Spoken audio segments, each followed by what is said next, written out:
Hello, I'm Gerd Leonhard, futurist. My new book is called Technology versus Humanity. Humanity will change more in the next 20 years than the previous 300 years. And I say this fully aware of things like the Industrial Revolution, of course the internet and space flights. But now what's happening is that technology is truly turning science fiction into science fact. We're achieving so many scientific breakthroughs in nanotechnology, in genome editing, in artificial intelligence, that it seems like all that stuff is happening at the same time now. And this is the takeoff point. And so it's quite clear now that technology can pretty much do anything that we had imagined. Man and machine are converging.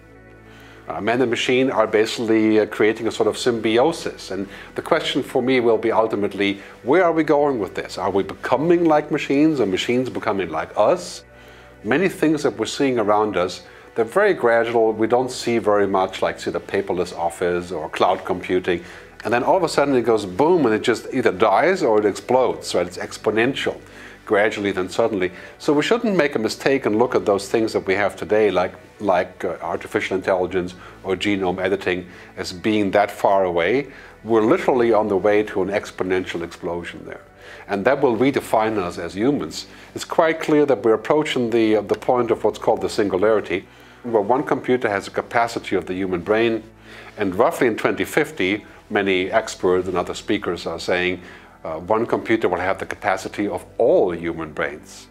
And that may sound very scary to us, and it probably could be, but the question really is, how do we control technology at that point when a computer has an IQ of 50,000?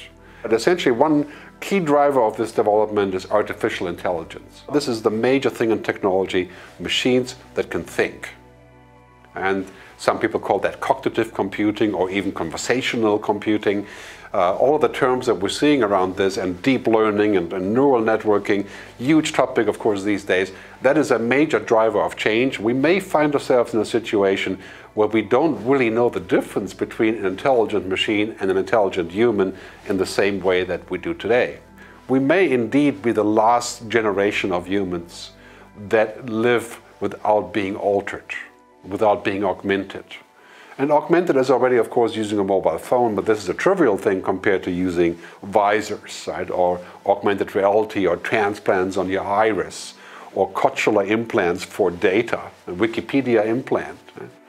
And this is all becoming possible by connecting our thinking to the internet, as some people are saying, uploading our brains to the internet or to a computer is our future. The question really is why? And what is the purpose? Is the purpose human flourishing, or is the purpose technology in itself? Does technology become a purpose of our lives? Automation is raging everywhere and probably eating 50 to 70% of our jobs, even though there may be another 60 or 70% of jobs that we don't even know that are going to unfold. But automation is a big deal. What should we automate and what should we not automate? Responsible automation will deploy technology for humans, not despite of humans. It's very important to realize that we cannot automate to be a human.